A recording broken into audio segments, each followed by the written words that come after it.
What's up, you guys? Whenever today I'm back with a brand new video, and today I'm bringing y'all a video on how to improve y'all beat. Now I do have some notes in my phone. Sit back, relax, you know what I mean? Make sure y'all subscribe to the channel. I had a hard time thinking of like stuff to put for the video, so yeah, shout out to my homeboy K. He helped me out. I only had about 5, and now we had a good 9. So yeah. So the first one is like for people like me that aren't really good at like making loops or aren't really good at basically making loops, chord progressions, music theory. I don't want to learn that bullshit. Okay, I'm not gonna lie. So the very first one is use loops.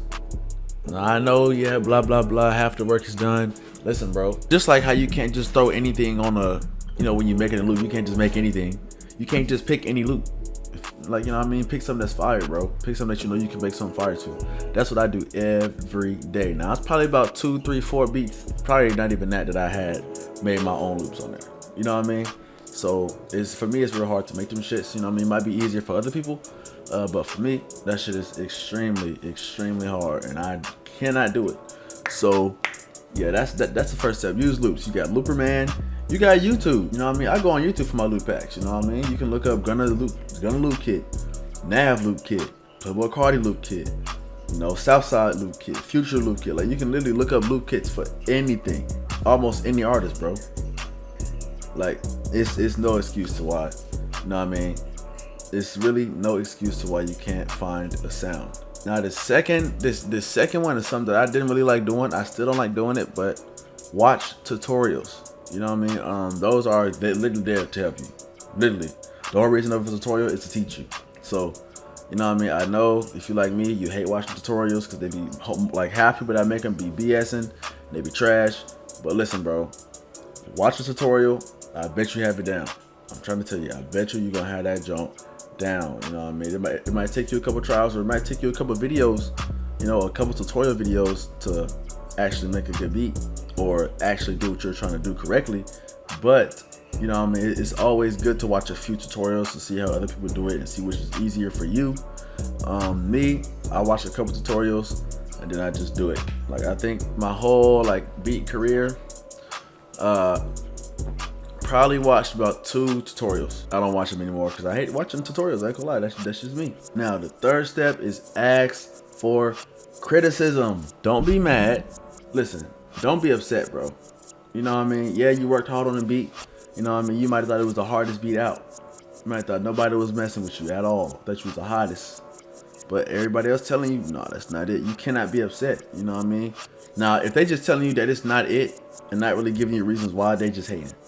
But literally, if they really rock at you and you ask for criticism and they say anything other than it's just trash, no, if they tell you, yeah, bro, I don't think this is right, or the hi-hats don't sound right, or something sounds off key, the 808's off key, you know what I mean? If they just telling you that it's trash, they not really there for you. They need to get cut because they not there for your best interest. They're there just to hate, and we don't rock with hate, bro. We don't. All right, the fourth one is use hi-hat MIDI kits, man. I use them sometimes. Shout out to RoHXO, RoHXO. He got some good ones, so y'all can go and check out his channel on YouTube. You can literally look up Google some hi-hat MIDI kits. You can find them on there.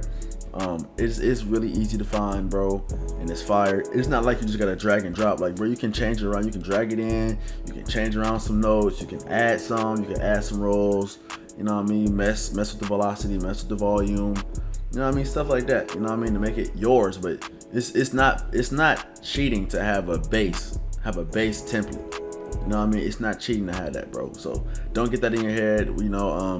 Honestly, you shouldn't be caring anyway, because as long as you make fire, it doesn't matter what the fucking, I'm supposed to be cussing. It don't matter what the freaking method is that you use to do it. It's hard. Simple as that. Now, the 5th tip is use different 808 patterns. You know what I mean? Everybody has the same 808 patterns, which I'm guilty of this myself sometimes. I use the same 808 patterns sometimes because it just be so hard. But, I try to use different ones now. Just experiment. That goes into the 6th one.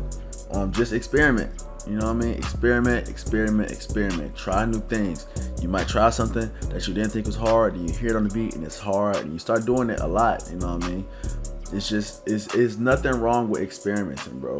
Like, honestly, the best beats I made have been the ones where I kind of did something different. Whether it was, let me change out the clap with a snare, or you know what I mean, let me add this roll to the end of the hi-hat pattern, or let me add this roll to the 808 and see how it sound right. Like, you know what I mean, just do that, you know what I mean, because of course I could have just made a generic 808 pattern, played the claps, put a generic hi-hat pattern on there, just placed the beat out, and it'd have been cool. I would have posted it and everybody would have liked it. But I'm past that, bro. I'm trying to evolve and get better, you know what I mean? So just experiment, man. Use MIDI packs and experiment. If y'all were subscribed to me a long time ago, like years ago, my first beats I posted didn't have a tag because I actually did not even have a beat tag. I didn't have one. I didn't know what I wanted to say on it.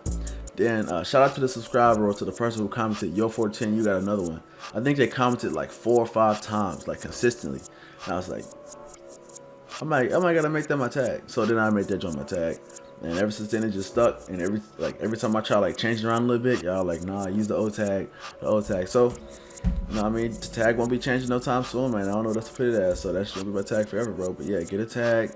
It's websites that you can go to get one. I forgot what the website name is, but just search it up or just record it yourself. If you have a microphone like me, you can record yourself and it'll be easier instead of having to pay somebody. I think it's like $15 for the website, something like that. The 8th tip is learning how to mix properly. You don't even got to be adding in effects and shit. It just got to be the audio volume. Mix and master. The audio volume needs to be great. The clap shouldn't be 40 times louder than the fucking hi-hat. The hi-hat shouldn't be 60 times louder than the clap, and the hat should not be loud because that joint hurts when it's loud.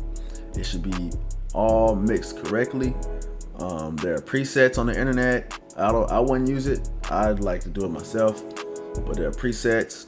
You know what I mean? Just make sure that everything sounds good. Like, you gotta really train your ears when you're doing beat shit. Like, you can't just do anything, because if something's too loud, it's gonna throw the whole beat off. Like, you can have the loop too loud or the melody too loud, and the 808 you won't be able to hear it because the melody's that loud, bro. Like, I done heard beats like that before, and you know what I mean? Of course, being me, I'm like, yo, you gotta turn the loop down. You know, they might get a little upset, bro, but whatever, bro. Mix correctly. And the 9th and final tip is make sure everything is in the right key. So the 808 needs to be in key with the loop. Now, there are plenty of ways to find the key. You can do it on FL Studio. You can use like online stuff to find the key.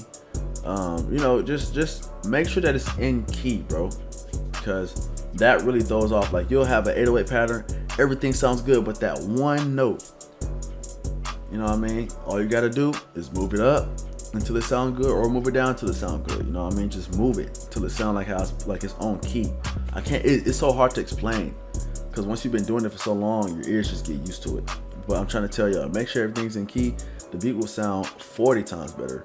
All right, I'm gonna get up out of here. I hope y'all enjoyed that video. If y'all did, let me know in the comment section down below. And until next time, I'm out. Peace out.